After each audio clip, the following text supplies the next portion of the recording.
Welcome back to Radio Melee. It's another exciting week, and it's an exciting time in Sweden, Stockholm, I think, where Pipsqueak is getting on a plane in like not that long, right, to come to the upcoming majors. Is that my understanding? No, it's 10 hours. So yeah, I guess that's not too long. Louise. Thank you for joining us on, obviously, for people tuning in, for people who are going to watch this on the YouTube. Pipsqueak is going to be attending a bunch of our tourneys coming up, and it's awesome that we were able to get him. And it's really we're me and PP are both really thankful that you're kind of doing this because we've done content with, like, for example, Josh Man before, and sometimes with the time zones, it's you're definitely doing us a favor, so we appreciate that. Mm-hmm. How you doing, PP? Doing good, man. Always good to roll through. We've been talking about trying to get European representation on the show for a little while.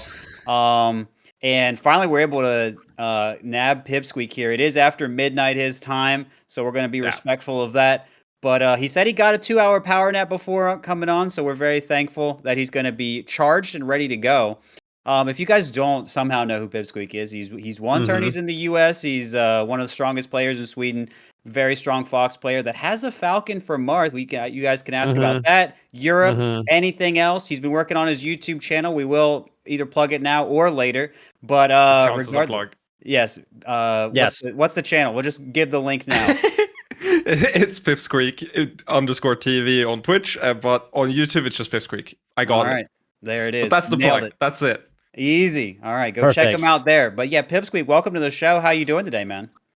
I'm doing great. I mean, first of all, Toph, when you said, "How are you doing, PP?" Never have I been more confused than when I hear the P and I'm ready. I'm ready to jump in. How are you? Let's introduce Pipsqueak. How's Pipsqueak doing? Oh man, how are you doing, PP? I'm like, fuck. PP. Dude, what do you mean? Do I ever have a story for you, man? I remember back in the day, this was at Kings of Cali, and I think you, PPMD, you were playing Pew Pew in a tourney set, and I walked up to the setup. There's a crowd around this set that's going on, and I was like, "Hey, who's winning? What game is this?" And someone was like, "Oh, it's like 1-0." And I was like, "Oh, okay, who's winning?" And he's like, "PP." I was like, "You say PP or Pew Pew?" He's like, Kevin's winning," and I'm like, bro, this isn't helping. So I've been through this. Yes, I've been through this. Oh, I forgot you share the same name. That caught me off guard so hard. Same Marth color. It's really confusing. Right. Confusing. We're gonna try and power through this. We're gonna try and power through this today. I think we can make it. But yeah, Pipsqueak, you still haven't answered the question. A little bit of a dodger here. I'm gonna put it ball back in your court. How are you doing today? I mean, I'm not doing today. I'm doing tomorrow. It's midnight. Does that count as a dodge? But no, it does. Look, my neutral amazing. I did not get hit. Beautiful. But yeah, no, I'm doing great. I've been working pretty much nonstop since 8 a.m. in the morning today. I had so much to get done. And then I released a video at 6 p.m. And then I took a 2-hour power nap, ate some food, and now we're here. So I'm doing great. If every day was like this, I would be dead. But only one day is like this, and then it's fine. So I'm good. I'm good. How about you? Doing all right, man. Well, hey, you are coming in over to compete in a lot of American tournaments, and I think that's awesome. But I also kind of wanted to, ask a little bit about. Actually, yeah, let's do this.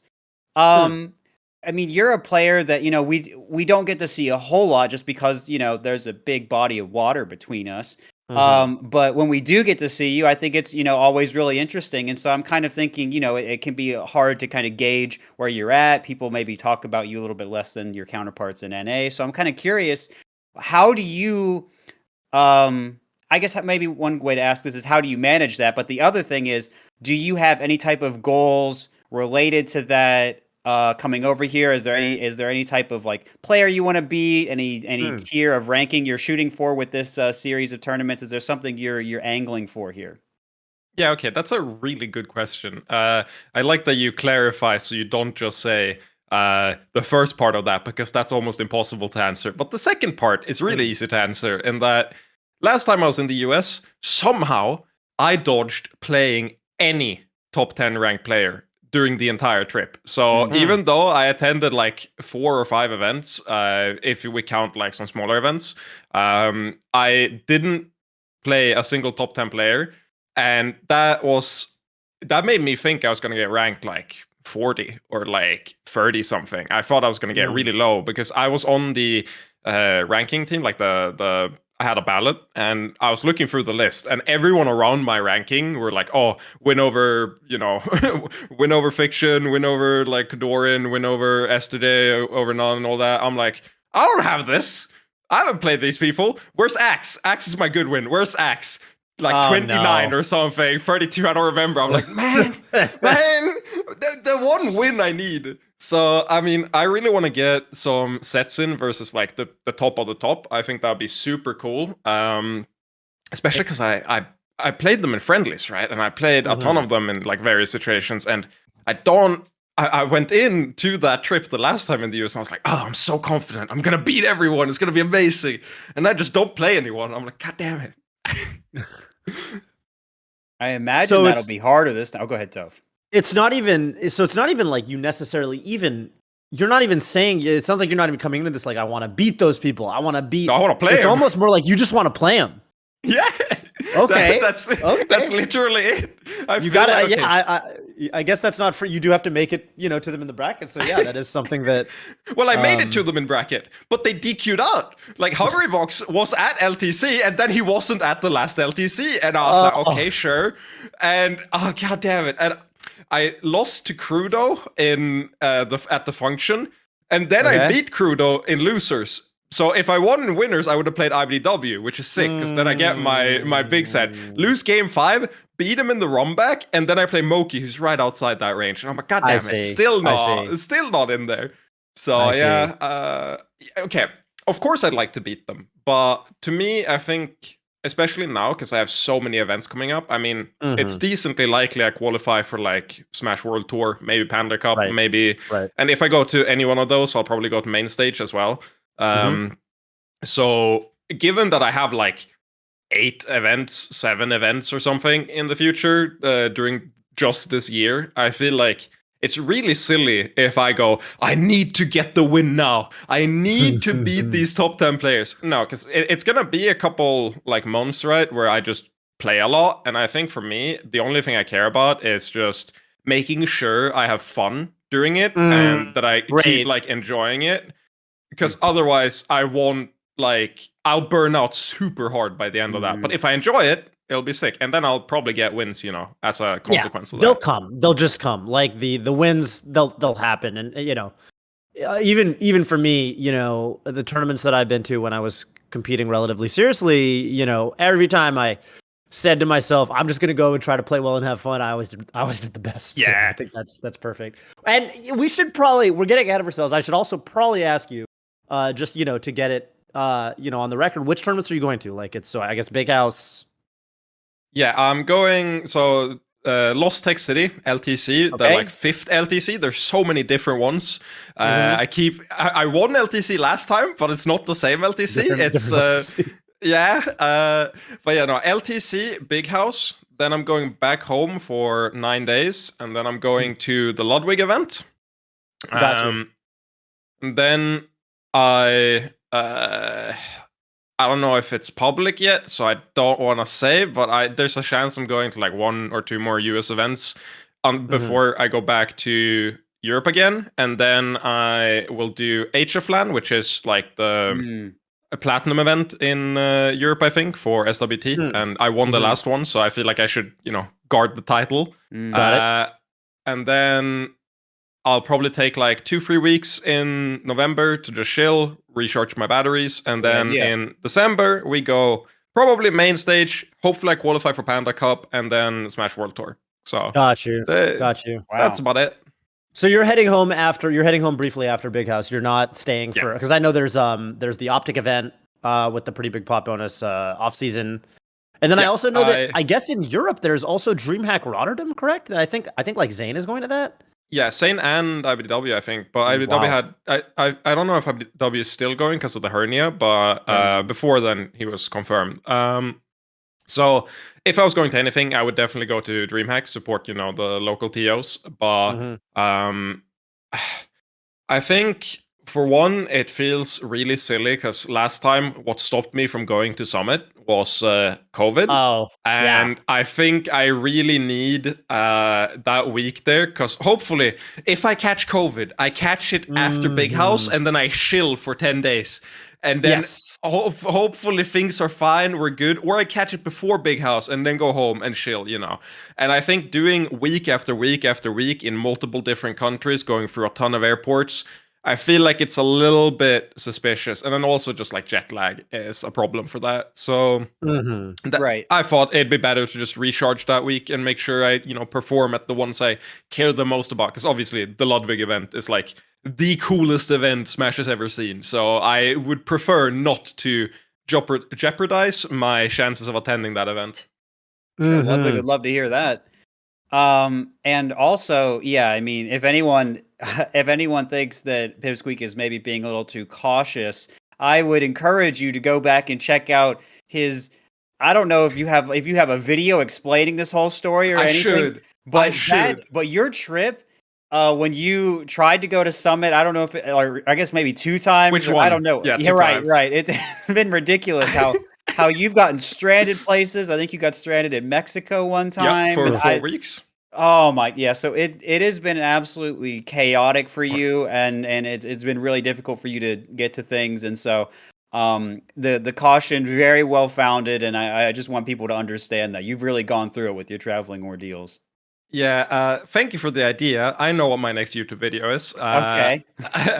I did write like a tweet longer about it, which is just so long because so much happened. But yeah, I was in Mexico for 2 weeks and then couldn't get into the US, early COVID stuff, it happens. And then the second time I caught COVID in New York, like the day before Summit. And I was like, God damn it. Of course it happens again immediately afterwards.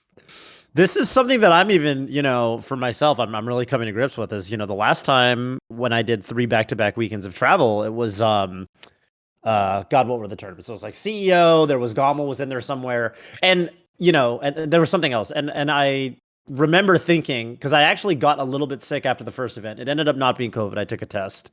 But it was like, this is really, you have to plan around this. Like, even if it's not COVID, it's likely, just with the proximity that you are to the, like, hundreds of people, thousands of people sometimes. It's just it's really tough to do back-to-back weekends, and unfortunately for the rest of the year, that's going to be the case for some of these. Yeah, just scheduling wise. So something we all have to deal with. I think especially because there's nothing that scares me more than being stuck on the other side of the planet with no insurance and no understanding of how anything works here, and then just being like, oh, you are deathly ill. Good luck. And then, I mean, that happened in New York, but thankfully I was fine and ended up not being a problem. But like, there are a few things that give you more anxiety than that, especially when like everyone who and who could like help you through the ordeal is on the other side of the world, and you're like, okay, man, I can't even talk to you. You're asleep for 80% of the day. What am I supposed to do? I'm just chilling here, like reading Twitter or Reddit all day. See, this sucks. So I mean, I've been through it once, and I would rather not be through it again. So I think just making sure to space out the events, do like 2 weeks here, 2 weeks there, instead of doing like one long 5-week trip or whatever. It's just way more, I guess, sound, not financially, because more trips back and forth, but it's more sound just like physically and for health reasons. And I mean, you are at this point, arguably, I don't know if this is safe to say, I feel like it is between you and Leffen for like the Smash player that has been screwed over the most by travel. In that, right? Armada. Our people don't know. Yeah, I'm not sure. Yeah. Armada was for a lot. I think if we discount the visa issue with Leffen, then I think I'm in contention. But I think the visa issue alone just elevates him like 4 spots above everyone else. It's like you look at a tier list, and there's A tier, and then you jump like 3 tiers up, and there you have Leffen. Visa issues tier, yeah, it was a meme. It was, I mean, it was it was legendary flight travels, but or flight troubles, I should say. Right. Yeah. But you're getting over it. I mean, it's always cool to see you. It was really. To me, it was really cool that you had, for example, the LTC win, because it was like, at least he got one. I'm glad he got one in. He got one in. Yeah, major. Because I think a lot of people were pulling for you. Yeah, literally. And you can say, axe whatever number 29 all you want, but I mean, it's still an incredible. Yeah. There's definitely a couple incredible players that you beat on the way there. So. It was a meme because people were calling it a major before like 40% of the bracket DQ'd and like HBox DQ'd. So I've been walking around saying that I went to the US and won my first major. Oh yeah, and I would say that. But yeah, you're not wrong. I mean, it feels really good, especially because I mean that was a little bit of a freebie, but it definitely helped just make me feel comfortable that I can do it. And I definitely that event especially, it's like I didn't feel like this is gonna sound extremely arrogant, but I didn't feel like it was that hard. I feel like I woke up and went to work, and then I clocked out at the end. Yep. And that was about how that event went. And I was like, oh, turns out I have a medal now. Cool. Nice. I mean, that's great, right? Like to be on that level. Like there are so many good Melee players, and I think to even be in a position where you can feel that way, winning a tournament in a different region, there's so few people for whom that's the case. So that's got to be awesome. I mean, I think that's a really good sign, and I think it's why you're right. I think the wins are going to come. I think it's just a matter of matter of time. Yeah. I'm really looking forward to this trip. I just gotta say, I'm really looking forward to it. It's gonna be so fun. Any in particular, any particular tournament you're excited about, or Ludwig won? Yeah. Of course, like everyone's there. Okay, I'm gonna say one thing about the Ludwig event that no one.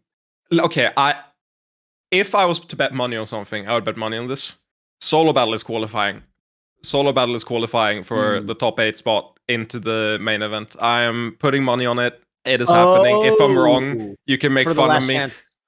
Yeah. What is the format? Like, how many people qualify? What's the cap is 64 for 64 for the bracket, and then top 8 qualify into the finals. So as long as he hits top 8, and I'll be honest, if he dodges like 2 foxes that are signed up, then 2 specific foxes, because I think he beats most of them, but like if he dodges 2 specific foxes, then that journey looks really juicy. I've never seen someone like make Triff look so lost. And also, I've never played I played HBox, and HBox is really annoying to play and lose to, but I've never had quite as hard of a beatdown as when I played solo battle, and I was like a little bit off, and I'm like, God damn it. What is going on? What do I do against this? And just having that factor of having like labbed weird situations, it helps so much when you're in a different country and they're not used to it. So I think even if the results wouldn't stay there, if I'm thinking of anyone that's just going to have like their first event be like an overperformance, it's Solo Battle. So I'll say that guy's qualifying. I have this impression of Solo Battle when I watch him play that I feel like the first time you fight him, it must be very difficult. Yes, it's so hard because no one does the shit he does. And we say this about like weird punish stuff, but we very rarely say this about neutral. But Solo Battle plays neutral and then just decides to put you in a simulation where you're like, okay, here's the 2 things you can interact with. And he spent like fucking 85 hours just like looking over every single interaction in that like scenario, and then he just sits on like side platform and only waits for the specific situation that he wants. And you're like, okay. And HBox does this, but not nearly in like as fast of a way, because solo battle is just super technical too. If you watch his secondaries, he's so fast.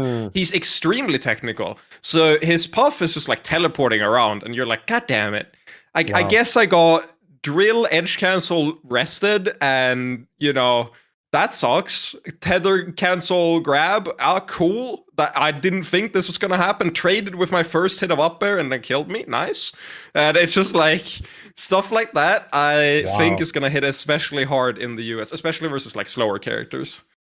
Yeah, definitely feels that way. And I assume solo battle also even against his roughest matchups, like even against the Foxes, who like he could beat them. Yeah.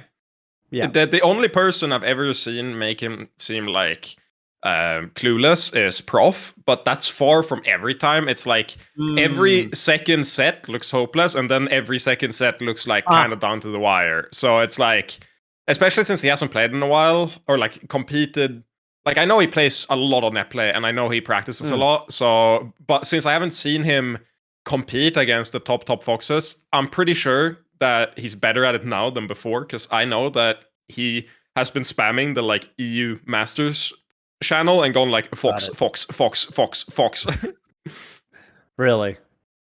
Yeah. I'm excited. I think solo battles definitely. I mean, even in the COVID era, like when it was when people were taking note of this guy, I feel like he really quickly kind of got a lot of attention and built like a pretty big, fan base of people who were like, oh no, this solo battle guy is crazy. Like he's gonna do some damage when he enters some international major. So I'm really excited for that. Yeah, I'm just happy it's finally happening. It's been so long. I thought he was the type of guy who's like, nah, I'm never traveling. I'm just always in the EU. And then I see him sign up for the Ludwig event. I'm like, yes, nice. Finally, I can cheer for you at an event. Yes. Wow, first time. Well, I want to remind everybody. Actually, quite a number of pretty good questions already in the Submit Topics Here channel. But if anyone else has anything really exciting to ask Pipsqueak about literally anything, you just ! Radio Melee. You know the drill. Just throw that in chat. You can hop in the Golden Guardians official Discord and submit topics here. You just ask us whatever you want, and you're going to get to talk to us live on the airwaves here on twitch.tv. So it should be a good time, and we got some good questions already. And before we get our first caller, we are going to kick it over. And we're going to discuss a little bit about the community voice from last week, because Dr. Z dropped us. What did he ask us? He gave us a pretty, he asked us a great question. He asked us, what would you like to see at an in-person event that you haven't seen? So it's kind of farming for ideas, and I love it. I mean, I think that's a great use of it. I think the reason it's such a good question is because there's a very real chance that if someone has a good enough idea, maybe we could even iterate on it somehow. But okay, Isaac Wacker with the first answer. From a viewer standpoint, it would be really cool to have a separate analysis test the catchers can throw to in between sets. Melee is such a fast-paced game, the catchers don't really have an opportunity to go on how the players got opened up or interact while the match is happening. I'm picturing Toph and the mic with Vision. Said they throw to PP at the desk. He does the slow-mo pause, frames and drawing on the replay with the yellow mark, and explains exactly how the interaction turned the side of the set. We've done something like this in the past. I know there was a segment at Big House 6 where they did something like this. Yeah. And I feel like the only challenge is the, Smash top 8s, and I say Smash because it's both Melee and Ultimate. Smash top 8s are longer, FGC top 8s are usually 2.5 to 3 hours. Smash top 8s are usually like 3 hours, 45 minutes almost on average. Mm-hmm. So the only thing is you need to really strike that balance to like make it not drag the schedule out.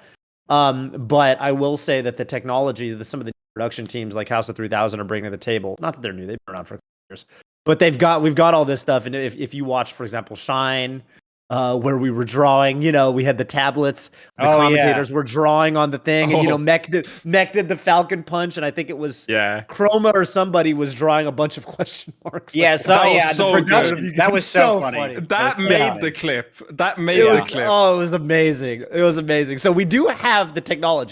We have the power to do this now. We could literally get PP with we mostly use NFL it for breakdown. Memes, but yeah, we do. I will say, this is a great idea. I cannot reveal anything legally, but I can say subscribe to the GG Melee YouTube channel. That's right. Subscribe always. But yeah, if you have any interest in what Isaac Wacker, and at least 5 of you do, has to say there.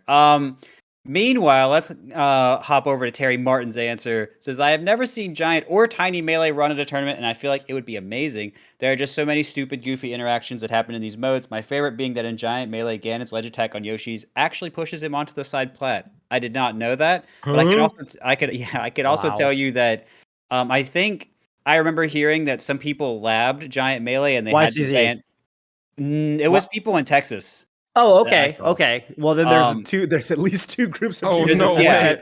We should have a rivalry. Yeah, maybe. Is this what I'm going to? Because this is in Texas, right? Is this what I'm dealing with? Oh no. I'll tell you. You want to play Peach? If they don't. Thank you. You're welcome. Thank you. Yeah, because Peach is apparently just like super crazy. You just can't do anything about down smash and Giant Melee. Tiny, I don't know the meta. But Tiny's really weird. You can go. I go Mewtwo and I charge the Shadow Ball.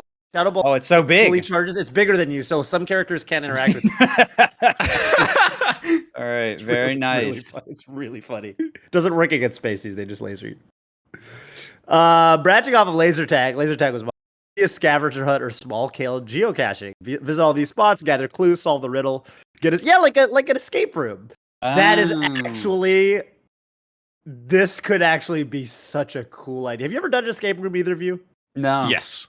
I think they're so sick. You've done it. They're so sick. I also want to say I feel like what we're really asking for is just to have like an alpha rad at every event that just does something weird and just like hijacks all the players to go off and do something of this nature.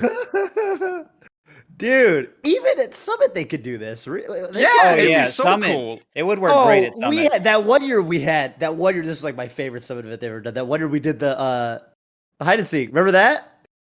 Yeah. Search every nook and cranny to find Kevin Nanny. Oh, hey, that's me. Yeah, that's you. Which Summit was this? Which Summit was this? 5 or it was earlier. 5 or 4. Yeah. It was back when it was at the house. So it's not the new venue. It's the studio. It was when it was still at the house. And, it was funny because it's not a huge house.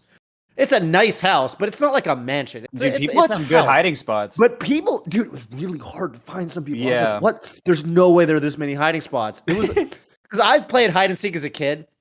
I know I'm going on a tangent here. Anyway, I've played hide and seek as a kid, and like I felt like the level of challenge at that particular hide and seek game was much more difficult than any hide and seek game I've played as a child. Just saying. And, one of those people I think that was very hard to find was you. So congratulations. Yeah, I did it. Top player in everything. Yeah. In everything. He sees hiding so differently. Raj Shogun, with our final suggestion here. Never been done at a major. 1,000 people, 500 on blue team, 500 on red team. Everyone plugs their controller into adapters in the venue, and the inputs get averaged and put into the game. Sort of like Twitch plays Pokemon, but with live Melee. Okay, but how? Well, that part technology-wise, I'm just imagining that there's we get like radio waves and we just have every single setup pooled to one giant Melee setup in the center of the venue. Not even like it's just an oversized GameCube. It's just a GameCube the size of like a human person, and everything is just pooled into that giant one. My God. That'd be sick. Listen, I'll say it. I bet Uncle Punch could program this. That being said, I bet the hard part isn't even the software. I bet the hard part is like the hardware involved in putting this kind of thing up together is probably either impossible or just monstrous. But it is a very cool idea in theory. Finally, Reddit can play against everyone. Imagine there's a fox, and you're like you're dash dancing, but the dash dance is really weird looking because like half the people want to go one way and half go the other. I don't know, man. Yeah, you got so interrupted, PP. That was extremely funny. I love making comments like that on this show that don't get acknowledged, but I still think they're funny. So that's what did you say? Your audio cut out for me. I said finally we can play against, or finally Reddit can show what they're made of. So like what we could eventually do, like all the armchair analysts on Reddit, they could finally put in their inputs and show exactly how Cody should have won that set or whatever, and they can finally amazing. Superiority.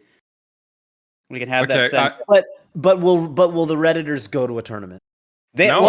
So they do it from home. I think it'd be funny to rig it so they rig it. So like imagine like even Summit does this where you have like all the top players, like 20 or 30 or however many they have there, and you have them do the inputs on one side, and then you have like special Redditor community panel of geniuses, 5-head Rick and Morty viewers on the other side.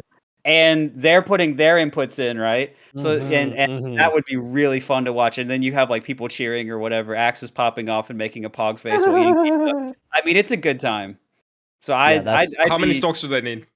How many stocks does the Redditors get compared to how many stocks do the pros get? No, they know what they're talking about. 10-1. Nah. Oh, really? Well, the top players are also doing they have to pool their inputs, so it also. Okay, okay. That makes more sense. That makes okay, cool. That We'd still win. A cool idea. Yeah, you'd say you put money on the pros. Oh yeah, it would not be close. All right, we'll see what have you read a Reddit comment? Unfortunately. Any comment. Yeah, any comment. Well, hey, when this post gets shared on Reddit, I appreciate your upvotes, and I'm excited. I think a lot of these are really fun ideas. I think some of them are harder than others, but I think a lot of them are really cool. So thank you guys for the great answers to the community voice. Before we end that, I had to say on the analysis question with all the writing and stuff.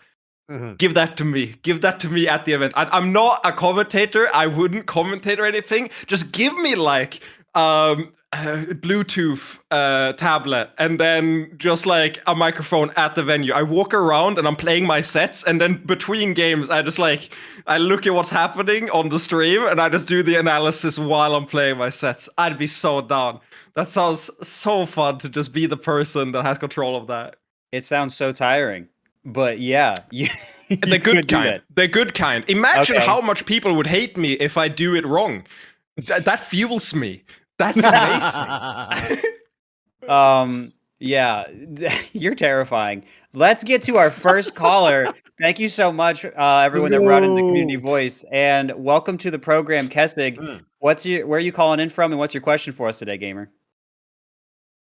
How are y'all doing today? Good. Hello. How are you? Great. To hear. I'm Kessig, and I'm calling in from Boston. And very nice. My question today is specifically for Pipsqueak. Okay. So, why Falcon against Marth? I'd love to know your thought process on why him in particular you picked. And do you like the matchup? Do you just think he's fun? I'm so happy I got this question. Yeah, it's interesting, right? Because a lot of people were going Sheik against Marth. Yes. They weren't considering I was that. too. Mm-hmm. Yeah, I was right. too. Fun fact. I went Sheik for 6 months before I decided on Falcon later on. So I think Falcon and Sheik do roughly as good as each other for completely different reasons. Mm-hmm. But the main thing was just that I think the Fox Marth matchup probably isn't as bad as it feels. The issue with that matchup isn't how bad it actually is, it's how bad it feels. And especially coming from Europe, the biggest thing that's like a killer for us is just when we have those sets, when we're not in the game and, you're thinking about, I can't get Marth practice. It's so hard being from here. And having even like that be a factor is so annoying. While for Sheik and for Falcon, first of all, I like to think of it as like a ratio of how hard is it to hit Marth versus how much do you get when you hit Marth. And Fox is on one side of that spectrum, probably one of the easiest characters in the game to hit Marth with. Everything just hits Marth. The issue is that not only do you sometimes not get anything, other times you just take damage for hitting Marth, which feels not fantastic. On the other side of the spectrum, on the polar opposite side, we have Falcon, who is extremely bad at hitting Marth. I will not lie. This is why people think the matchup is bad, because they try and play a good Marth, and they do not hit them. They just get grabbed 800 times, they get CC'd on their gentlemen, and they can't get an opening, and they get 4-stocked, and it feels awful. But when you hit Marth, there's no character that explodes Marth harder than Falcon. It's not even close. Every single hit Falcon gets at like every percent just can lead into a kill. And I think what sold it for me was when I realized that every top Falcon is extremely bad at like different things. If you combine all the top Falcons, you create a monster Falcon that no Marth currently would ever beat. But and because they're all good at different stuff, it's very easy to just see like, oh, S2J does an edge guard. Cool. Extremely good on stage. Does an edge guard. What happens if you just kill 80% they're off stage or 50% they're off stage? That'd be cool. And then, you know, you can kind of just do a very simple thought like that. And there's obviously more to it. But aside from that tangent, the main thing is just that as a European, derogatory, it is difficult to play a matchup that requires a lot of like interactions, and especially when the matchup is like complex enough in neutral that you can get like knowledge gapped. And Fox is the most common character, and every top Marth plays a billion Foxes, and they will knowledge gap you. And the issue is, in Europe, there's no Marth that has the defensive counterplay to like SDI out of down air and like reversal you from different spots and hit like the perfect recoveries every time. You know, all this stuff that you need in order to actually get good practice. So you go to the US and you get destroyed by it, and it feels awful. But for Falcon, it is so simple, the game plan. It's not easy to execute. It's very hard to execute. But the game plan is so simple, and you can boil it down so much that it just...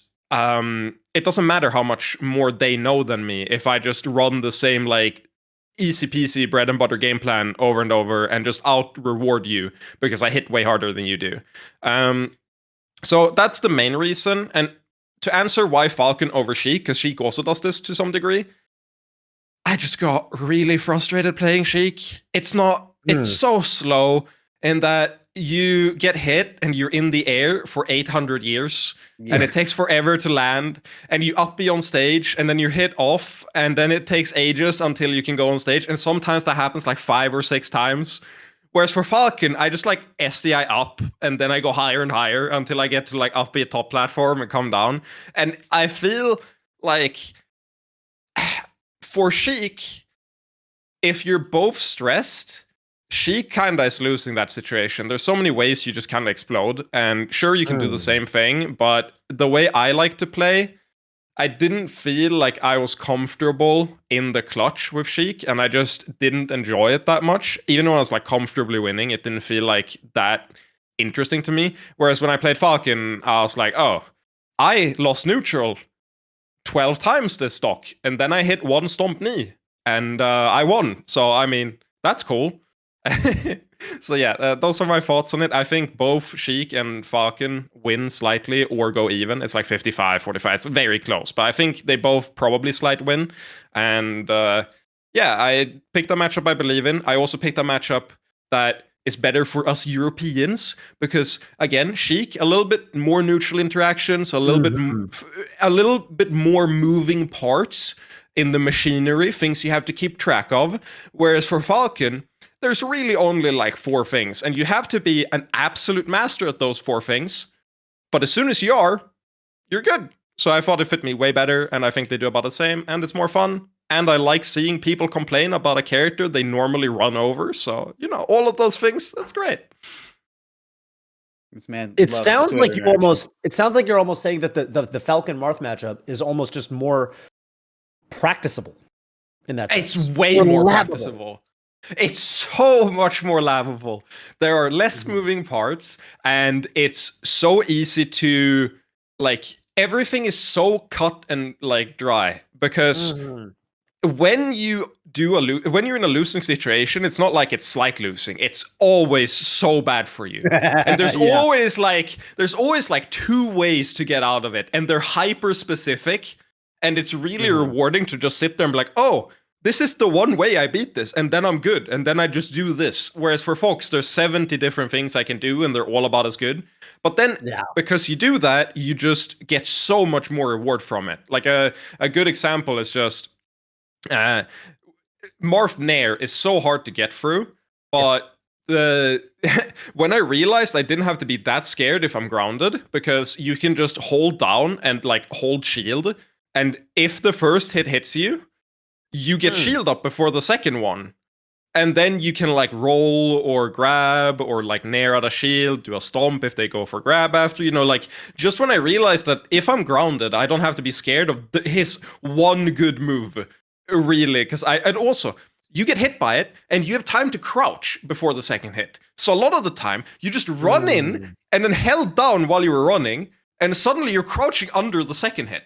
And I was like, I can lab this. Now I can just dash around on the stage and not be that scared. And stuff like that, you don't get nearly as much as Fox. So yes, it is way more labbable. It's way more fun to figure out, because the reward is I get a stomp, I get a grab, I get, a kill. Whereas for Fox, it's like, they can still SDI out. Right. It's pretty rough sometimes. And it also sounds like... Oh, go ahead, PP. Yeah, I was just going to say, it almost sounds like you can get knowledge gap because of all this complexity, but you're talking about labbing these things, and maybe some of the top Falcons do them, maybe some of them don't, but it almost sounds like you might be able to knowledge gap some of the Marth players who might not have seen this or might not see all of it coming together, right?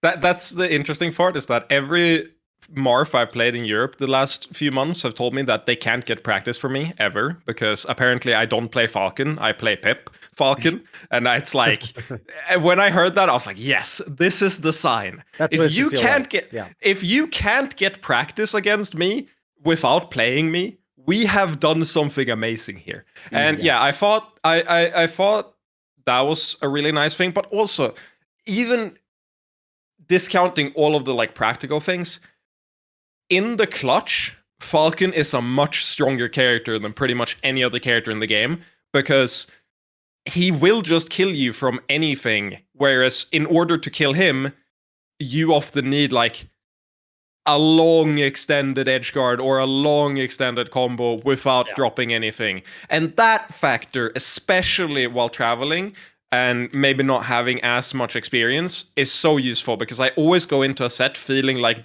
they have to be more scared than me when it's a clutch situation. And that I'd never had that with Sheik, and I never had that with Fox. I always felt like,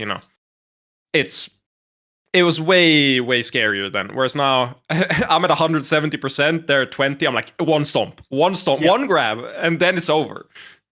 I actually think it's funny that it makes sense for Falcon, for sure. I think it's interesting to me that you're saying that you didn't even feel this way with like Sheik, because, I will say that in Sheik Marth, I feel like those situations are, to me, they feel they're Sheik favored, right? Like they are Sheik I've always felt like the fact that, you'll be watching like Plup Zane and it'll be like last stock 100%. And I'm like, well, you always feel Plup is winning.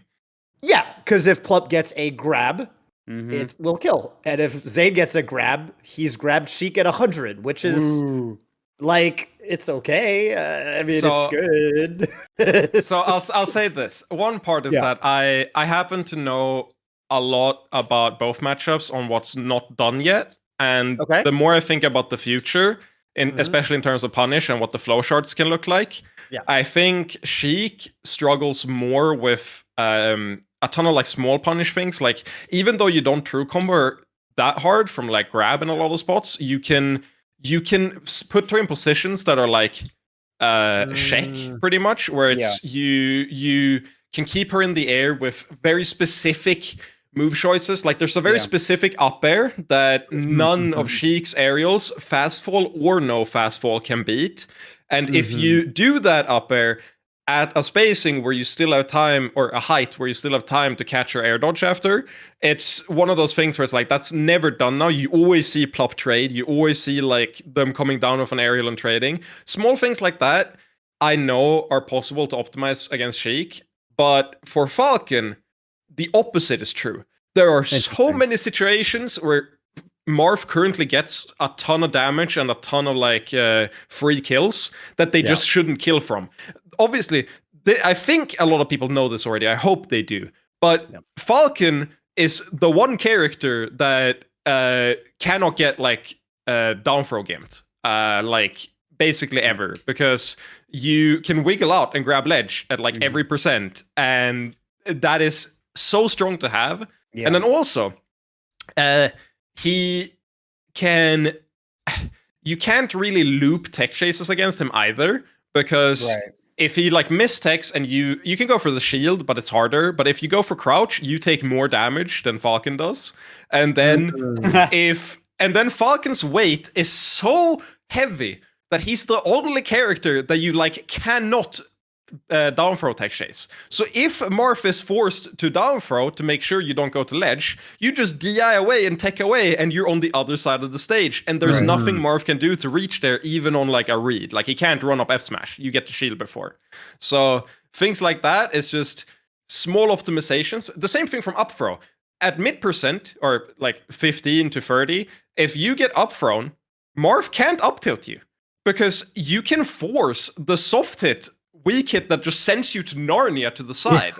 You can just force that one, and you're on the other side of the stage, and you're like, cool, I'm out. I love this. And then nowadays, instead, you just get up thrown and you take 80% because they just up tilt, and you're dead, you know? So there's things like that where the future I see for Sheik, it looks like a lot of work. It's probably still winning for a lot of reasons. Needles on the ground, super strong, not really used that much yet. Still winning probably, but it's a lot of work. But Falcon, that is not as much work. That is a lot of just, you just do it, and it's nice. Reminds me of what Zane said when he was talking about Puff. He was like, yeah, maybe I could go Fox for Sheik, or I could do Puff and put in the initial work and then not worry about it. Yeah, that's how I feel. But that is true. Yeah, so really, I mean, go ahead, Toph. No, I was going to say I'm really interested in seeing, some of these concepts like play out. Like I'm really excited to watch more of, because I haven't seen a ton of your Falcon. No, I haven't gotten to play it. Yeah, I haven't gotten to play it that much. So I didn't play many Marths. That happens. Yeah. I'm really excited to see it happen. I think I'll probably be a little bit off, the first few times, but that's expected. I think even when I'm playing off, I'm probably a lot better than people think I am, like with Falcon. So I'm really excited for it too. I think I'm seeded into Kadorin at LTC. So maybe that'll be fun. And I don't know if this has stayed, but I know my pool was the funniest pool that's ever happened, because I had Dark Hero, which is the Marth that 2-0'd Fiction with like abusing the things I don't like to abuse because I think it's broken. Abusing pivot up tilts, abusing pivot down tilts, stuff like that I don't want to do. Ew. So is it frame one Marth? Yeah. Frame one Marth that just like up throw pivot up tilts you in order to get combos that aren't possible on a regular controller. Like take laser, dash back pivot up tilt, stuff like that. Wow. And it would be very funny if we get that on stream and it's just my box Falcon versus the box Marth for supremacy. That will be very exciting. And terrifying, depending on. And this would be before the Kadoran set. This would be like. Yeah, this would be pools. This is pools. Wow. Yeah. I hope they get. Jeez. Yeah, that'll be fun. Look forward to that. And I mean, great answer, great insight. I think it's very exciting to see how that unfolds and see more of the counter pick meta evolve. But in the meantime, Keswick, thank you so much for calling in. Great question. Got any shout outs for us on your way out today? Of course. And thank you for Pipsqueak. I'd like to shout out May on Twitter. Maybe tweeting. May's great. One of the best melee themed or kind of just generally unhinged Twitter accounts out there. Highly recommend it. Definitely worth the follow. Thank you so much, and have a wonderful day, y'all. Or in Pipsqueak's case, morning. Have a great one, Cat's Late night. Adios. Thank you. See you. I'm so happy I got to answer that. Yeah, I was. You really wanted to talk about it, so I mean that's great. Really, really cool answer. So love that. I think people can really look forward to it now. Now you're gonna get more traffic because I just link people to this video and say, "Yo, you want to know what I think about this? Watch Golden Guardians." That's right. Yeah, we love to see click the subscribe button and click the bell. Maybe click the bell, get notified. Maybe we'll talk to Pipsqueak again. See how it panned out. I don't trust the bell. I don't know what that thing does. No, we gotta get to the bottom of that one. Maybe our next caller will ask about it. Yeah, they'll help us out. Yeah. So, oh my goodness, I think it's a European name. I'm too afraid to even attempt it. So, hello. Oh, I know this. Hello. Oh, you know. Okay, educate us. What's your name? Where are you calling in from? What's your question for us today, gamer? Hello, everyone. Hello. How's it going? Hello. So my name is Toph, and I'm calling in like from. Yeah, it's basically like your name, but French. I'm calling in from Lyon, France. Oh, very nice. Oh, very I've heard nice. Lyon is my girlfriend was in Lyon last year. Apparently, it's Oh, really was she? gorgeous. That's really Oh, cool. that's so cool. Yeah. So my question today is also more specifically for Pip. Sorry, guys. That's okay. And Yeah, that's what we want. so my question is, as one of the best EU competitors, how have the level difference between EU and the US been shifting through the years you've been playing?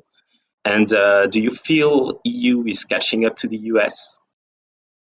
Great question. that's I a was good thinking. question. I was thinking Yeah. about asking something like this. I had that written down. Great question. I'm really Oh. curious. I'm really curious what Pipsqueak thinks. Do you need some time? Do we Okay. need to stall for you? No, I've thought about this before. Okay. I've thought about this before. I was just going through how I wanted to like start it. But I think the gap is closing. I think the general gap is closing, but it's probably slightly harder at top level. Mostly because NetPlay is now available for the US too, instead of the mockery you had before. Yeah. And that's one thing that like Leffen brings up a decent bit. But in general, the level is definitely rising in the EU. I think like Why we have so many is the gap? Why is the gap closing? because even though we had NetPlay before, better than in the US, we didn't really have like the motivation to have a group of grinders that played it a lot. And when you don't have a large player base, you're probably only gonna like have a group of like 4 or 5 people that are like really good that play each other and like no one else. And I don't consider that the general level rising. There was a huge gap between the very best players and the people below in the EU before, whereas I think now it's way closer, where even like our C tier players could take sets of our like A tier players. Like a good example is just 2 days ago at a UK local, a Falco named Mordo went game 5 with Professor Pro. Wow. And could have taken that, free stocked him one game. And then you're like, oh, that I don't know who Mordo is. Who's Mordo? And that would never happen like before to the same degree, I don't think. So Is that I think due to because Slippy? yes, it's due to Slippy. There's so much more people playing now, and because of Slippy and Uncle Punch, and also our like general disposition towards labbing, I think when the player base is large enough, we will all just reach sort of like the same level in the EU. There's less of a like gap because everyone. I think there's a culture around sharing stuff where it's like every top player here will just share all of the stuff we're doing all the time to make sure that, you know, we have the most number of people to play with and stuff like that. And so I think the level is rising. And I think I can't speak for like the top level that, you know, Leffen is complaining about. But what I can say, and the one thing that has made me emphasize with Leffen a decent bit, is that even though the level is rising, there's something that's very hard to pinpoint about how the US plays versus how the EU plays that isn't necessarily good, but because there's a difference, you have to play people from the US in order to experience it. Which means that even if our practice is really good, I will just be caught off guard by really weird stuff that I'm not used to. A good example is, I'm not sure if you know this name, but Koopa Troopa. Very good Marth main, previous Mario main. Best Marth ledge dashes in the world. Yes, but also, I've never played a weirder, like, because I think of the game as like risk versus reward analysis all the time, and half of the stuff Koopa does was indescribably bad. And the other half sort of got like 500% boost because of the first half. And I was like, this is the weirdest game plan. Like, why do you have this half? And why does it make the other half so much better? And I play against it, and the games I'm winning, I feel like I'm playing a O2 player. And the games I'm losing, I'm like, what is going on? Why am I getting two-stocked by this? What? And even though the level has increased in the EU, that gap still exists. Like, that is still a thing I experience, where I'll play like Triff and I'll get a lot out of it, or I'll play like solo battle or something, I'll get a lot out of it, and then I'll play a Peach from the US. Like, I played Wally and actually lost to Wally at a local before he got famous for beating Sane. I lost to him before it was cool. You pioneered, right. Very nice. I know. Real trendsetter. And I was like, what am I playing against? I've never seen someone just hold forward for the entire set and like never ever sit still and just always hold forward. And I was like, what's going on? I'm so stressed. Like, if I had played against that style, because I don't think it's actually like that good versus Fox, because he's very good at running away, but I wasn't prepared for it. It worked versus me. Who am I to say it's not good? But I couldn't practice against it because, you know, Triff, extremely patient. Sharp, the second best Peach right now, extremely patient. Fault, third best Peach right now, extremely patient. Go to the US, first Peach I play, all in, baby, all in. We're running in every stock. And I'm like, God damn it. And so I understand Leffen there, but the general level is definitely rising and the gap is much smaller now. So to sum it all up, I think what I've realized is if you want to reach like top 50, lower top 50, or easy top 100, lower top 50, it's way easier now in the EU than it ever was before. It's so, I don't want to say free, but the like road is paved for you, and all of the resources are there, and the people you need to play with are there, and as long as you play them and reach like a top 15 EU level, top 20 EU level, and then travel to the US, you will reach that point probably. Like, I think it doesn't take that many events in the US for you to like get over the inexperience of playing US players and take what you've learned in the EU and then get rank 45 or 50 or something, and that's cool. But then you will probably have to spend some time in the US and play the top players from the US in order to take the rest. But I still think that's way better than before, when you had 5 people from the EU that were relevant, and then you had no one under. Yeah. You guys have come a long way. How much of, you know, American players being, you know, unorthodox, weird to fight, I wonder how much of that is just, you know, maybe quantity. And what I mean by that is there's just a lot of American players. So like, you know, there's like, I would say the average Peach over here is you know, plays pretty more patient on average probably than just running in, but you're going to run into some weird edge cases. Yeah. So I guess I have a conjecture on this, which is that I think it's in the EU, all of the top players trained each other, but the issue is we don't have isolated communities where people inside that community trained each other and then went out and played everyone else.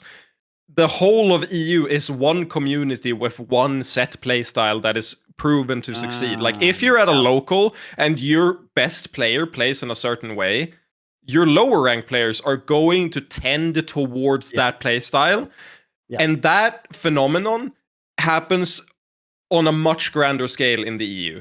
Whereas Oh, go ahead. Sorry. Whereas in the US, you have so many more players and so many more communities of top players, or like good players, not necessarily top players, but good players that basically only play their friends or like a small group outside, maybe don't travel that much, that they form their own like niche.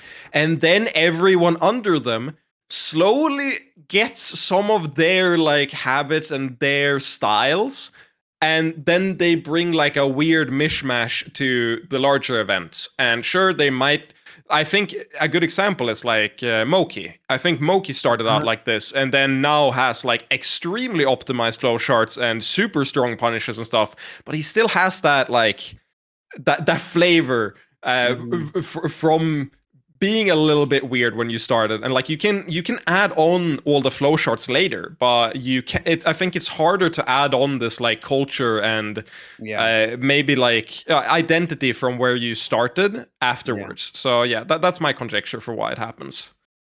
Do you think there's any connection with what you said earlier about the EU players being willing to share, right? So instead of you trying to figure it out on your own or like watch videos or talk to some people about it, the top players are like, well, hey, this is what I do. This is, and you'll see it works if you do it. And so like, well, I could spend time trying to do that, or they're already everyone's already doing this in the EU to get everyone better. Why would I do anything different? Do you think there's any of that?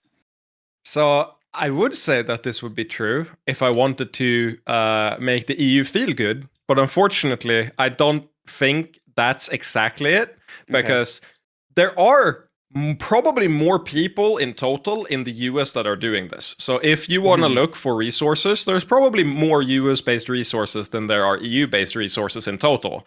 However, the culture in EU has always been, I don't want to say defeatist, but we've always been the underdogs.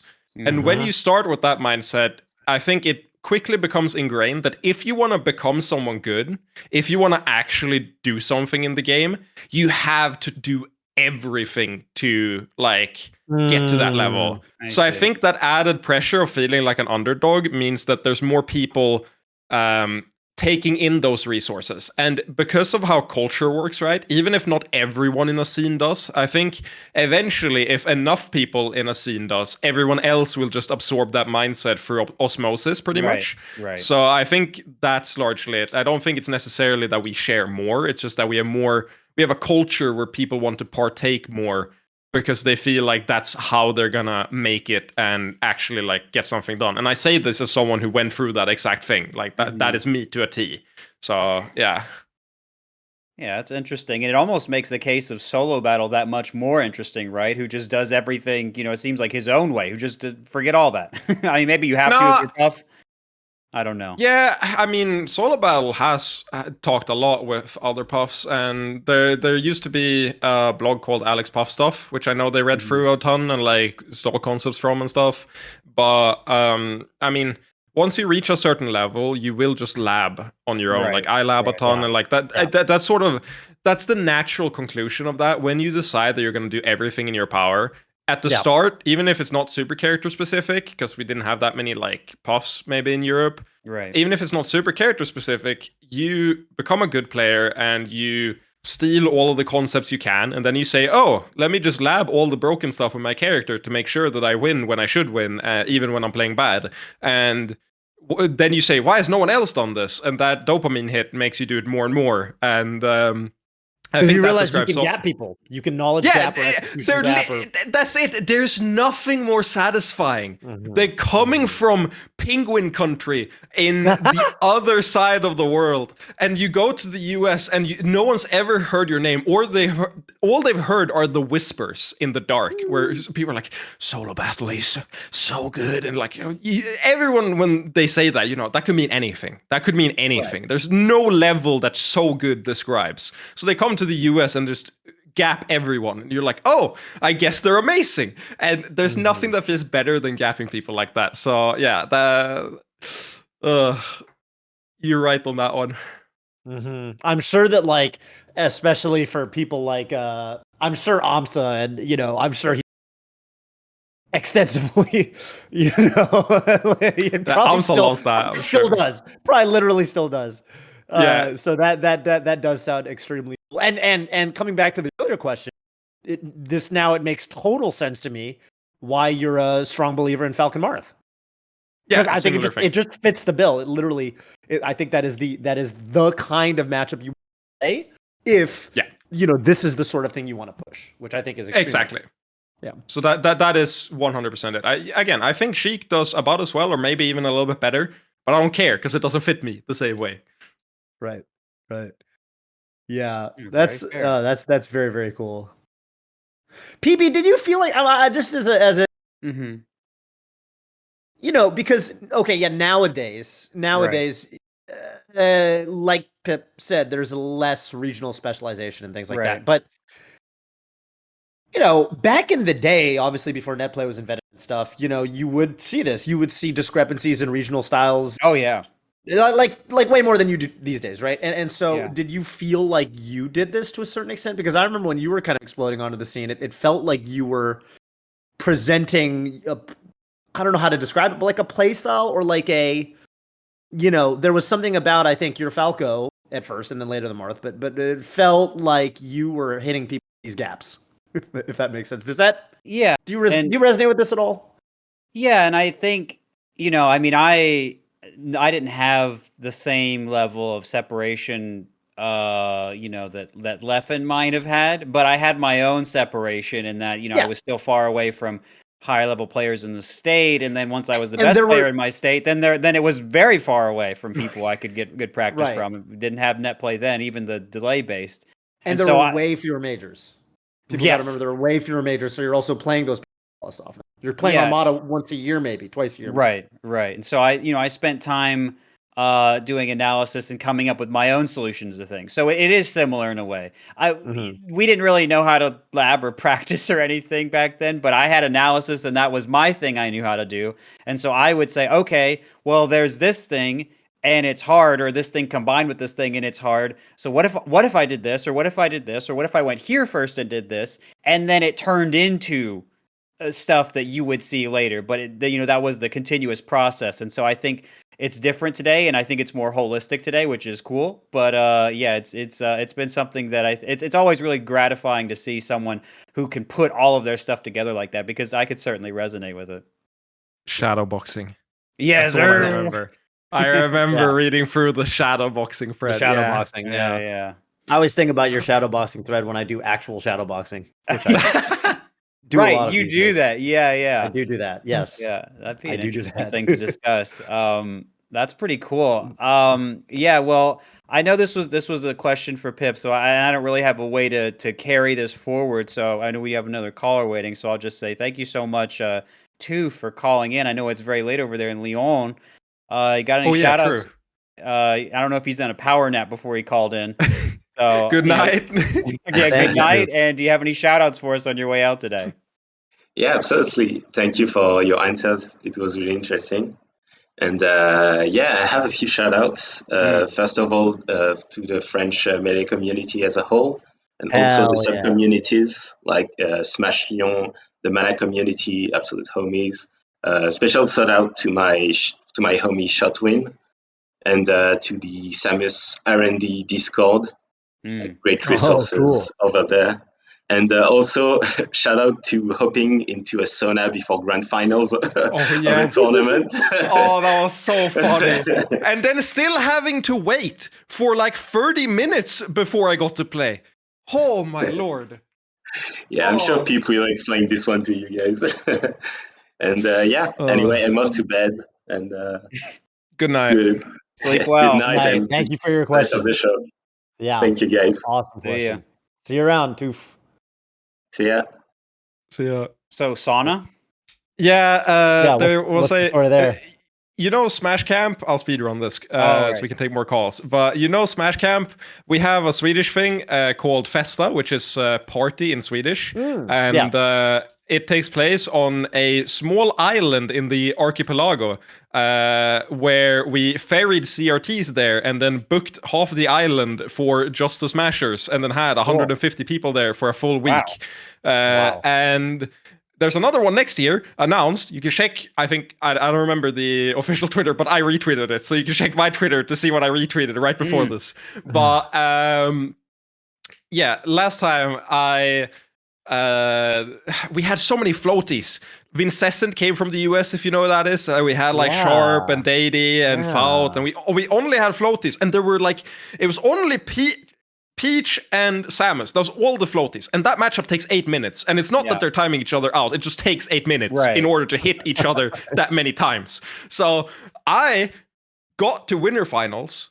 No, I got to Grands, and I was like, okay, whatever. I'll go to the sauna. And then I forgot the time. And I was in there for 2 hours, just going out, taking a swim, going back into the sauna, taking a swim, going back in the sauna. And then when I was really relaxed, I went back to the tournament that I was playing. And it was still loser semis. And I was so confused. And then I sit there and I'm like, okay, I guess it's 30 minutes until I play. That's crazy. And that's what happened. I got to watch the coolest thing I've seen in Melee in ages, where Dady, the best Samus in Europe, played Ekim, which is the best Marth against Samus in Europe because they're from the same region and play constantly. And they had decided to reverse main without telling anyone. And I was sitting next to them, and I was so confused because they're both good players with both characters, so it's kind of hard to tell. And they were obviously playing each other's colors, right? So I was so confused when the Samus would die, and I look at Deity's hands, and they are moving, and I'm like, what the fuck is he doing? That was an experience. Sorry, okay, I've speedrun it. That is the story. God, it was amazing. Beautiful. Europe tournaments are terrifying, is what I've learned. They will forge you in fire. Deity is other things. Deity is an awesome player, by the way. I've always been a really big fan of Deity. Had I don't know if Deity still plays anymore. Okay, this is for Deity because he's a very good friend of mine. We were actually talking earlier today. He's looking for a box. If anyone has a box or anything of that type and want to sell it to Deity, give it to Deity. I gotta put my video out. I gotta plug it. The junk food LBS list thing is amazing. Dude, they sent me one. Okay, I've been practicing slowly on it. I haven't, obviously, I've got a lot of other things. Nice. My focus. This thing is awesome, and you can just buy it. You can just buy it. It's great. It's actually like less than $200. They sent me, you're not going to get this probably, but they sent me a special custom Golden Guardians edition, which is amazing. The buttons feel amazing. If he wants a box, he should go to the junk food website and buy an LBX. Does it have the same? Is it like the same control scheme and everything as both the box and frame one? Cool, cool. Nice. Yep. I installed the Haystacks firmware, which is supposed to be, the good stuff. 1-to-1. So I got, which takes, I don't know, it takes 30 minutes to do. Yeah. So that's cool. What I recommend. Then, regardless, in case he's really, really lazy, which could be the case, if someone has one they don't want to use, send me a DM. I will take this information to Deity. I need him to play the game more, but he unfortunately has had hand problems since before he started Melee. Fun short story. Played StarCraft 2 for like 4 years and got extremely high rank there. Destroyed his hands, wasn't allowed to touch gaming for like a year plus, and then his hands healed and he was like, it's time. We're picking an easier game. Let's play Melee. And now he can't play Fox or any of the like fast characters in Melee, and so he wants to switch from Samus, but can't handle it with his hands, so he needs a box. So someone help him out. Help my guy out. Wow. Is that why he picked Samus? He wants to play a little bit, but also he thinks Samus' movement is really cool. He started as a Luigi main. He actually started as a Luigi main and then played someone who was so good in that matchup, he said, it's fucking impossible. I can't play this matchup. And then he picked Samus out of spite, and then he won, and then he played Samus for the rest of his days. Really funny, by the way. Dude, I just, sorry to continue with this tangent, but I always think it's really funny when, like, Gaddon players, or like Luigi players are like, I've had enough of playing these horrible matchups with Luigi, this mid-tier who can't get it done at the highest level. I'm going to switch to Samus. They like go up a little bit. Arguably one spot down on the tier list. Or like literally or like two. I mean, okay, you moved sideways. Yeah. Basically lateral movement for all intents and purposes of the tier list. It's like, great. Well done. Okay, whatever. Deity's super cool. I was at Air, and Deity had the against Professor Pro that I thought was very, very impressive. And then finally went down to Ice. But I remember watching Deity Samus in person and just being like, man, this player's the real deal. This player's super good. He's still just as good, by the way. And it's crazy. Because he had worse tech skill than everyone else, and now he just randomly has like as good tech skill as back then, but he just like reads your soul 8 times, and he has a decent punish game, better than way better than before, and then he just kills you, and you're like, okay. Wow. I didn't know this character existed. What do I do? I miss Samus. Well, anyway. No, that's super cool. And I think we got time for one more caller, do we? Yeah, one more. All right, let's get our last caller of the program on, and it's P-Stam. P-Stam, where are you calling in from, and what is your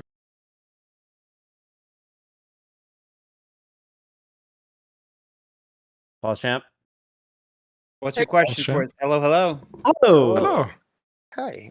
So I'm calling in from New Jersey, the Jersey Shore, actually, to be specific. Ooh. Hell yeah. What's your question for us today from the Jersey Shore? I hope it's about the situation. Wait, let me just I'm getting some feedback. I apologize. Give me 1 second.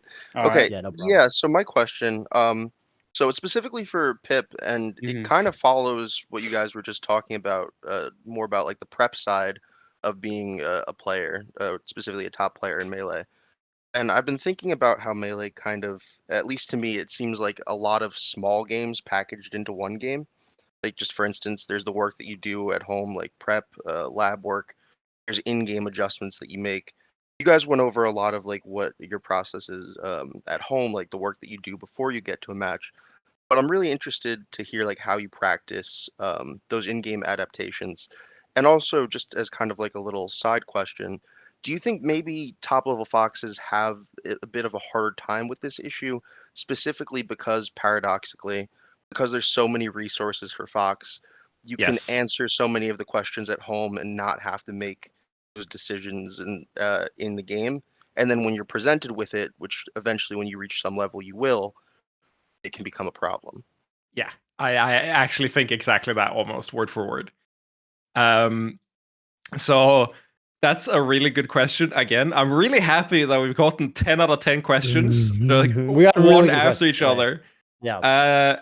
So yes, I think that's completely a problem. Maybe it's not that they studied all at home. It's more that everything Fox does like has such a wide range of application, just like every move does so much that when someone threads the needle and goes in between your cracks in your game plan and you are forced to do something on the fly, it's more like analysis paralysis, where there are so many options you can pick from that you end up like you might be like, oh, I could do up tilt, I could do dash back grab, I could do nair, I could do CC shine, I could do fall jump up air like falling, I could do, there's so many options at all times that in the moment, I definitely think for the foxes that the non-European foxes, I think this is more of a problem, because I think if you had the labbing mindset where you just wanted to find the best thing all the time, always, it doesn't really matter how many options you have, because you're so used to just like discounting all of them until you reach the best one.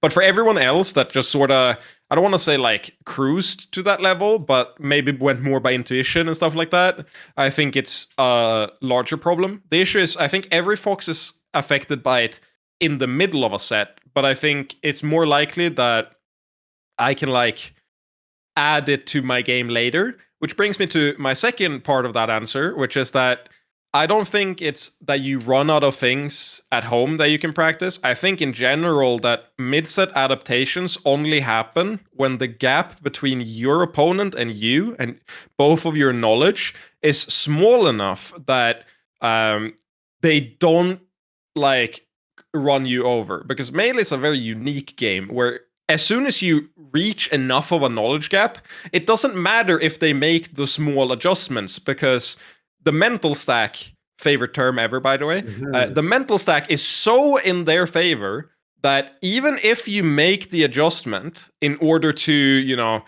figure out what you have to beat and stuff, the effort you're spending on that slows you down. And generally, that's where people start flubbing and spaghetti starts happening and all that. But as soon as you reach that point, I feel like if the gap is even slightly too large, you just get ran over. But because of that, I think it's not that top players have this unique power to adapt mid-set that other people don't have, even if it looks that way. I think it's more that when you reach a point where the gap between you and your opponent can't be that large because you're just so comfortable technically, you can just always move, you can just always execute, you won't hit the point where you get ran over, and then you can just spend that extra mental energy on making the adjustments.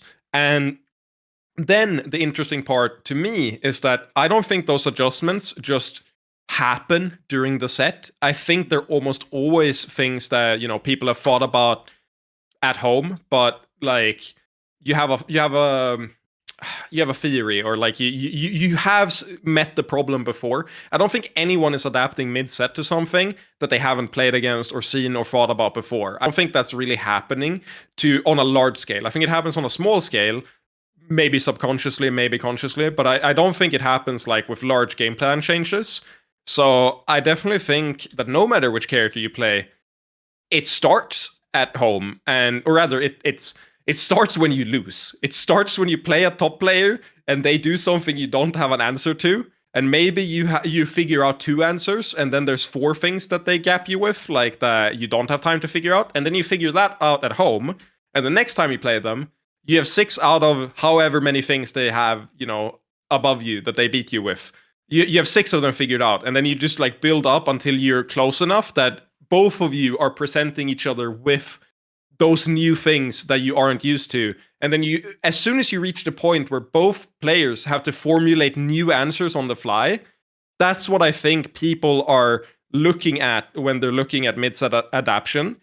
In the like most cases, at least. I think there's some exceptions, but I just think it's so rare at most levels that it's not just like either people having done their homework or what's it called, them being so close that it doesn't matter. And at the top level, it's always that they're so close, and they just always have like answers to 90 questions that the other player is throwing out. And because they have answers to so many of them, it's not that they have to figure out something new. It's just that they have to look at the screen and say, oh, you're no longer using option A, you're doing B and C instead. So it's time for me to change it up, which is different from what you're describing, I think, which is when you do option A and you see that they beat it, and instead of saying, I'll do option B and C, you say, huh? What do I do now? I don't know what beats option. I don't know what beats what they're doing. I have no idea. When you're in that spot, I think it's impossible to adapt, no matter how like 5 billion IQ, like 4D chess pilled you are. I don't think it's possible. But if you have like the blueprint already, then you can start adapting, and that's what I think is happening at the top level in almost every case. Yeah, that makes total sense. It's funny. I had a Drug Fox lesson recently where we talked about some of these concepts, and this kind of concept of not everyone even realizes sometimes that they're in a mix-up per se. I have such an anecdote for that. Sorry for interrupting you. No. Go ahead. Because it's related. I was talking to Leffen, and he was uniquely frustrated with me, as he can sometimes be when you play him. Yeah. And I sort of knew why, but I wasn't entirely sure. Turned out that it was because I wasn't realizing that I was picking the exact same option on recovery in the Ditto every time from like the same spot. And he was like, bro, just do something else. Just do something else. One time. And I was like, oh, what are you talking about? And like, I see it, and he does it again and points it out, and I see it, and I'm like, oh my God, I'm so stupid. And then I like slowly start changing it. But that was the most extreme example for me, when I was like, holy shit, I've just been doing the same response every time, as if it's like, a push and pull, and not a like questionnaire where I can pick different things to do. And that was very funny to me. I ended up, and that's also like, we were going like even on stage. Like as soon as we were on stage, we were going even, and it looked super competitive. It's just every time he got a forward throw near the ledge, I just always died every single time. And maybe you don't get that forward throw that many times in the Ditto. But if you get it 2 times per set, and I lose to it both times, and then you do that for 5 years, and you just always beat them every set with the same thing, that is the essence of Leffen's frustration with the EU scene in general. Interesting. This is, there's this whole concept. It's like there's situations that everyone knows is a mix-up. They're like, it's obvious that there are 2 or 3 choices you can make, and if Falcon, okay, I mean, ignoring reaction 10, you can't reaction to, I don't know, the game got patched, there's no more reaction textures, okay, it's obvious down, you got to pick a tech option, and maybe Falcon can stomp you. You pick the wrong one. Obviously, this is incredibly simplified, and people kind of know that that's a mix-up. But then there's tons of situations that people don't even realize, they might have, I don't know, like, let's say,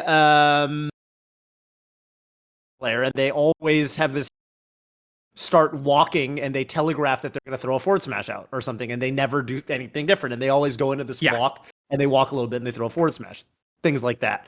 Can I just point out someone who doesn't deserve this, but I need to tell them for the 700th time. That's not true. I haven't told him that much, but I thought about it that many times. Professor Pro. Really? The only reason I beat you in the Ditto every time we play, and the only reason it looks as bad as it does, is because you do a super tight dash dance every time before you approach me. At the same distance, and you always do normal dash dances until you're gonna telegraph that you're gonna attack, and you go in, you do normal dash dances, and then I'm like, okay, I'll just beat you. And that's literally that. He doesn't deserve it because he's a good player, but holy shit, that's literally the only reason. People have these sorts of tells, my favorite story about this in game. Fault the guy for this one, but this was like my first local out of COVID, and I was playing this Luigi player who admittedly was like quite good. People were telling me, oh, this guy's coming up, he's pretty strong, good punish game. I'm like kind of scared, right? I'm playing him, and I realized every time right before he would commit, if he wanted to commit with the wave dash in, he would always tense up.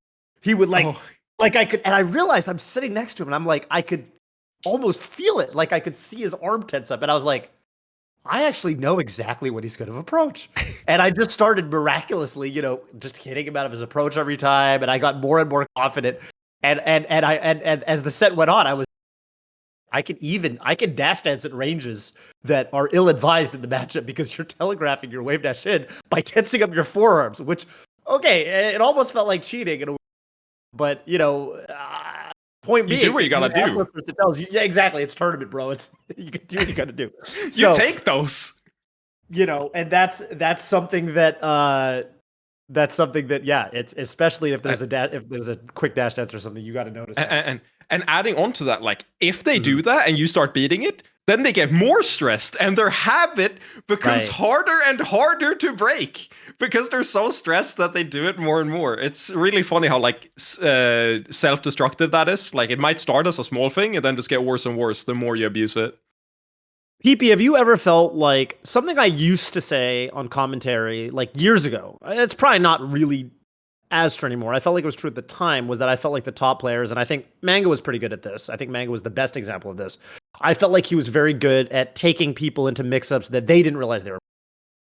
So he would beat a lot of people. I felt at the time, this was like, let's say Five Gods Era, 2014 maybe, 2013 even. I felt like I would watch Mango play these people and they'd be pretty good. And I felt like he would kind of know there was some kind of mix-up situation going on, that an adaptation, could take place, and people would be stuck in their ways because they didn't even realize.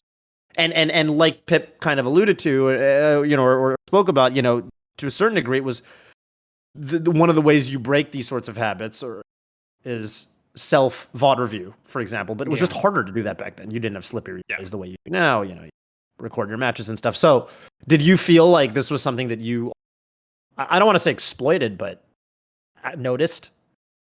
Yeah, and I think this is something that made Mango in particular really fun to play, because he would not only just do these weird positions, but he would do a lot of different positions. Like,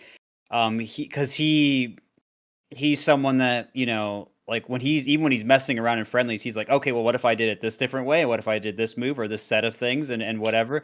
And so he's just got like a deep bag of tricks. And then as long as he can find his way in, and he's really good at finding his way in, just not even like, where he's playing shield pressure, but even before that, he just starts playing a bunch of different ones, and it's really fun. And it's kind of interesting where, in that time, it was really fun to watch him play M2K, because when Mango's playing his game, it looks very much like one way and very open-ended. And when M2K is playing his way, it looks like, okay, well, Mango has to pick between this 50-50 now. And so it was, and then there's the tension in between that sometimes where like, okay, well, who's who's going to really, have this out here, where and to see that kind of clash and how they both kind of adjusted in the wake of that was always really interesting to me. So I still think it exists. I still think that sort of thing is out there, and it's really fun. I think it's about like again, mental stack. If you're building wide like Mango is in terms of options, that means that you can overwhelm your opponent like slowly but surely. You're not trying to like invalidate their character or like find one way to just mechanically beat them. You're trying to make the player too stressed to like consider all their options properly.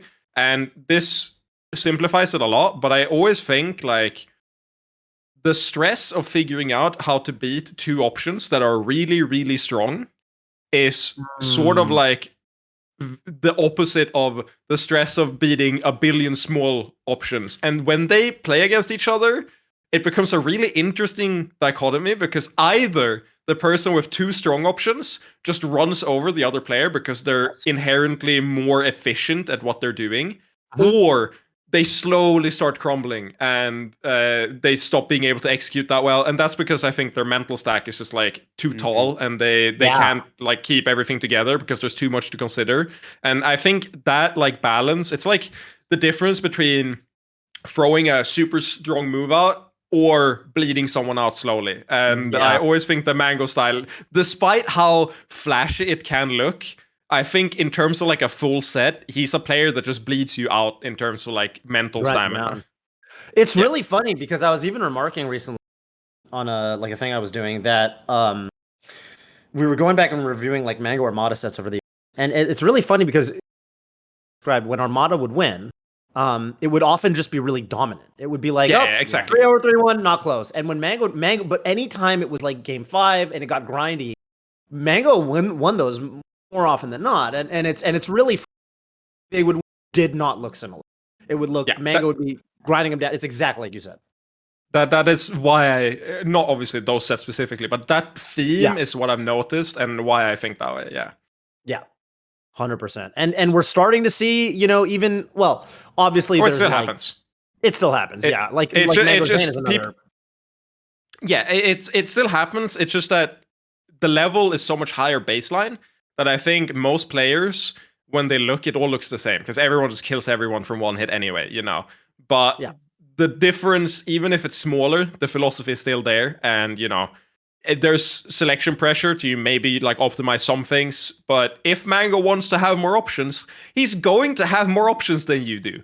And you are going to have to deal with that. And then it becomes like, even if he uses fewer in total than maybe back in the day, they're all stronger than they were before. They're all slightly more refined. And if he has 10 of them and you use 5, the same dynamic still plays out where, yours are slightly stronger, but you have half as many of them. And then if you win, you dominate. And if you lose, you get bled out. It kind of reminds me, if you don't mind me cutting in real quick. This is awesome, by the way, guys. Thank you so much. Toph, I know you're a chess player. There's an old saying, I think it's Tony Miles said it. An old idea forgotten is just as good as a new idea sometimes. Like, for instance, like everybody and their mother knows that double laser from ledge is unsafe, obviously, but a lot of people only know that because of the meme. Like, they might not know exactly why, like what causes those problems. So even though it's technically solved, like someone figured out why it's not safe. If Mango pulls it out against you and you don't have that in your back pocket ready to go, can be just as good as something that's like technically safe and better. Oh, it's better. It's better. It's absolutely. I ran into on Netplay and we played a bunch of different matchups. But then eventually we played some Fox Ices, and I had a harder time because I haven't fought a good Ice Climbers since Wobbling got banned, and I had a harder time. I was getting beaten harder by Army's Ices on Netplay with no wobbling than he used to beat me with wobbling legal. We used to play struggling stock when we were playing Slippy this week. So, and it really reminded me like, geez, I haven't thought about this for a while, and it's really different. And he does these standing grabs. I'm not ready for, and the risk reward is skewed in a way that I haven't thought about in a while, and it was very disconcerting in that sense. So that, yes, 100%. I actually had this exact same thing. I was at a tournament 1 week ago. Traveled like 8 hours there and 8 hours back, something, night train. And I played my first set versus Ices in 3 years, something like that. I've played them in net play, but I haven't played an Ices in tournament in like 3 years.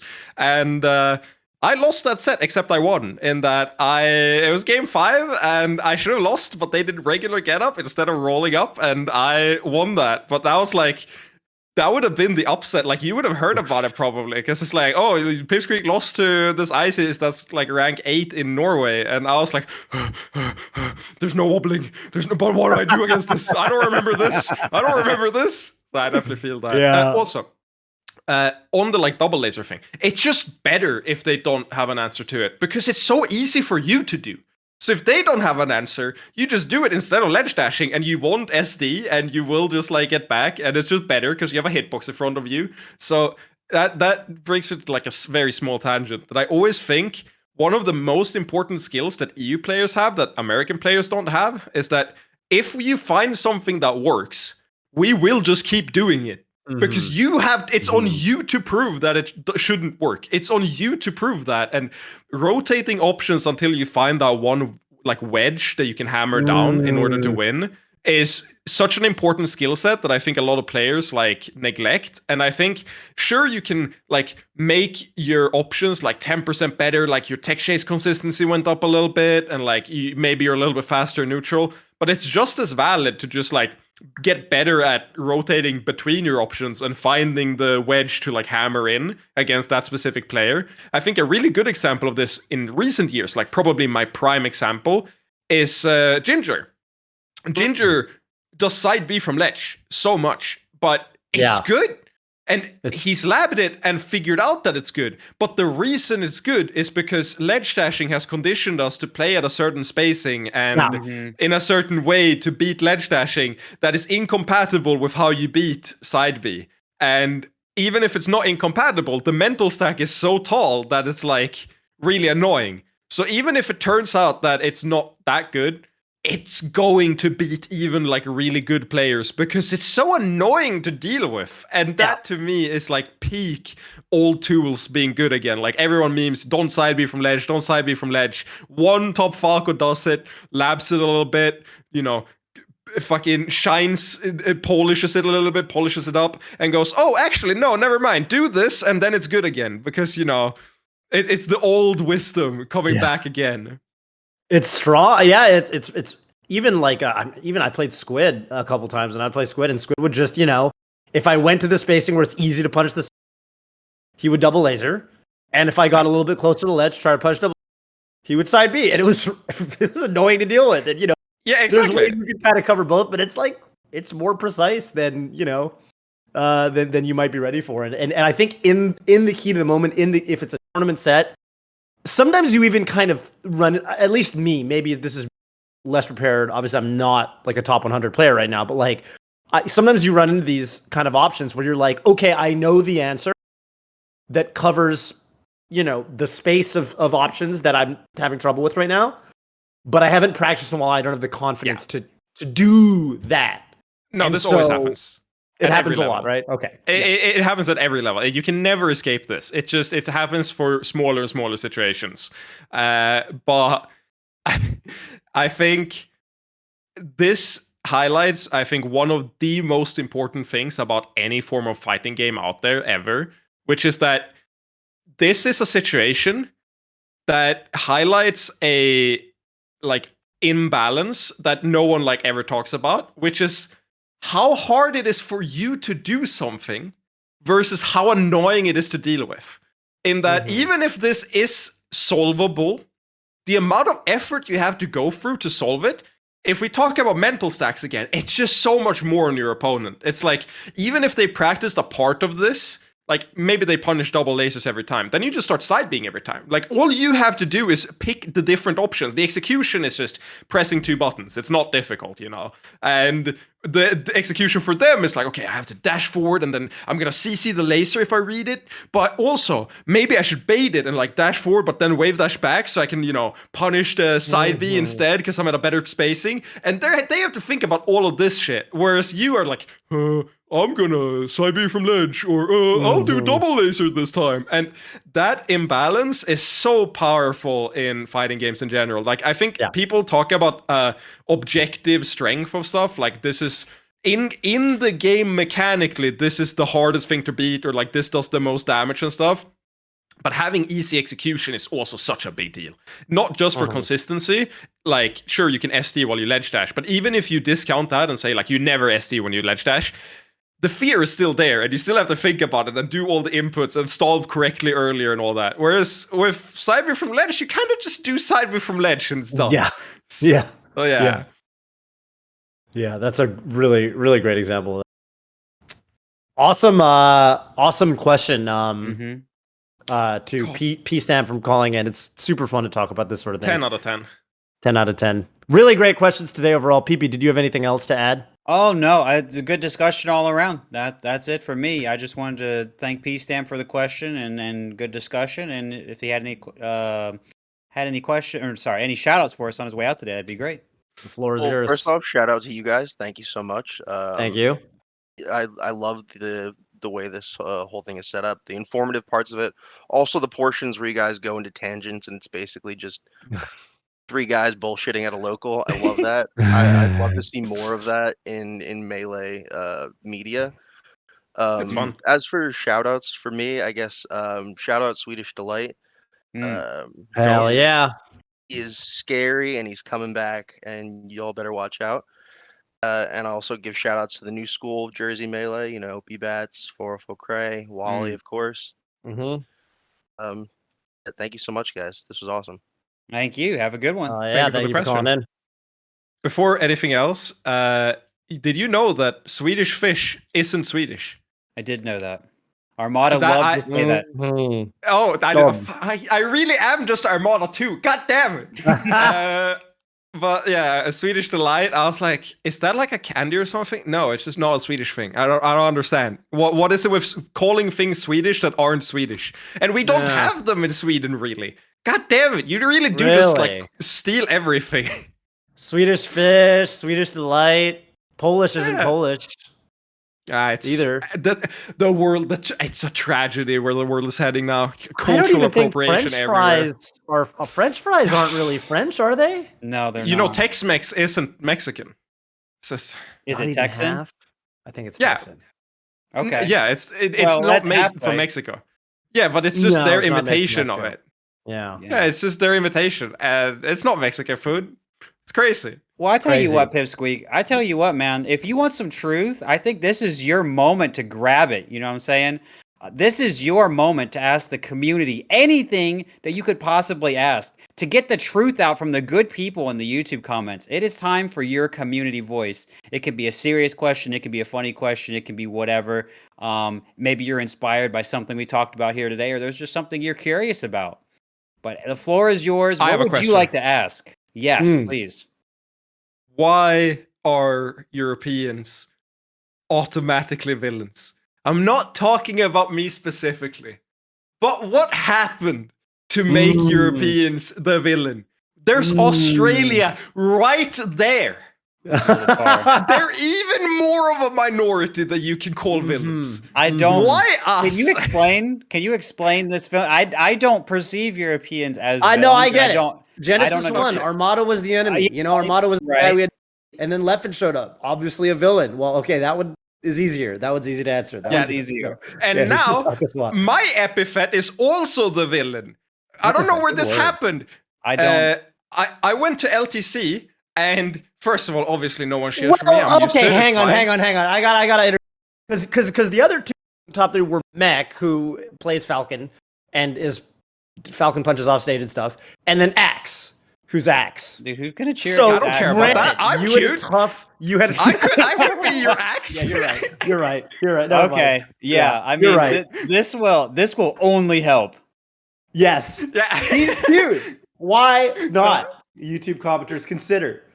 No, Yeah. No, I was gonna say, someone said, "Oh, Pipsqueak's the perfect villain. He's like out of Die Hard, and he wears glasses, and he's European." And I'm like, what does this mean? You got to get back off Reddit, man. You got to get off Reddit. This was on Twitter. They added me. The others. They added me during the tournament before top 8, and they're like, "This top 8 is so cool. Mech is the hero, the protagonist, and Pipsqueak's the perfect villain. He's like right out of Die Hard, European, looks like Armada." I'm like, what?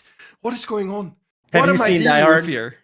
Have you seen Die Hard? When I was a kid, yeah, but not recently.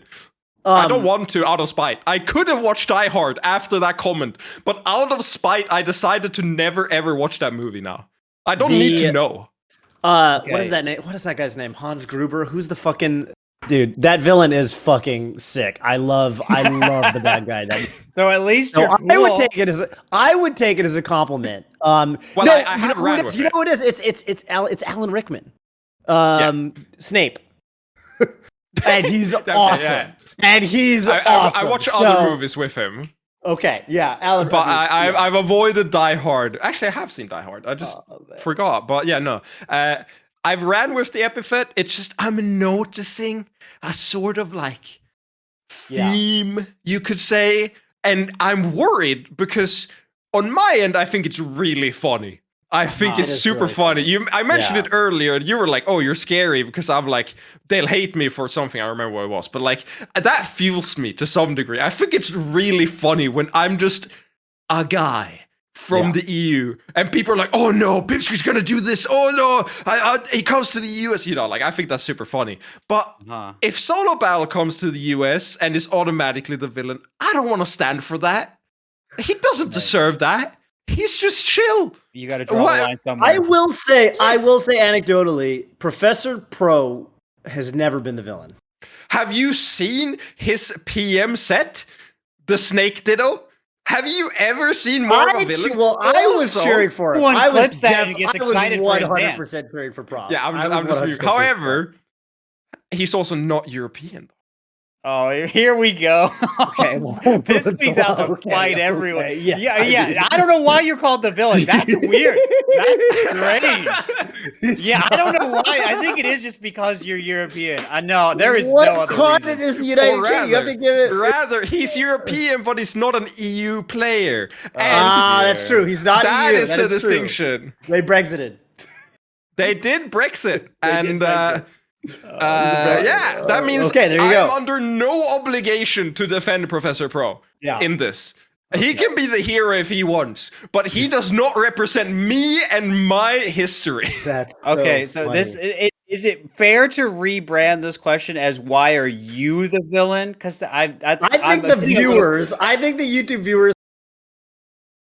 Man, if you were gonna rebrand it like that, doesn't that make it sound like I intentionally avoided phrasing it like that? Oh, no, okay, right. So that would be weird. You wouldn't want all that attention. You wouldn't want all that attention. So maybe make it about Europeans overall. Yeah, I think so. I think that's the play. And I'm happy you see my perspective on this. You've always been my favorite top player. For reasons like this, you have the intelligence to make quick judgments. Yes. And I really respect that about you, PP. Right. I really hope our villainous alliance stays strong. And this is beautiful. I really think we ended here. I don't think it gets any better than this. Pipsqueak, thank you so much for coming on. Good luck to the conference figuring out how to answer this question. Safe travels. I'm leaving to the airport in 4 or 5 hours, and I haven't packed anything at all yet. So, it's about to spend 5 hours packing, make sure I get everything. And, this has been amazing. Thanks for having me. I've wanted to be on this for 5 months or something. I remember you asked me in a DM once, "Do you want to be on?" I'm like, "Yes." And then nothing happened because I went back to the EU and timing didn't allow for it. And I was like, "God damn it. We got you." And now we got you. You got me. And this has been amazing. And, I'm going to go relax some, get some packing done, eat some food. And, it's 2 a.m. So maybe I should quiet down a little bit. Maybe Thankfully, unlike the US, our houses are built well, our apartments are built well, and I can speak at a good volume without it leaking around because our infrastructure is a little bit better. And with that would be so funny. It'd be so funny if someone knocked on his door right now and pipe down. Hey, anyway, we'll see you next week. Bye. This is Radio Melee signing out. Bye. Bye.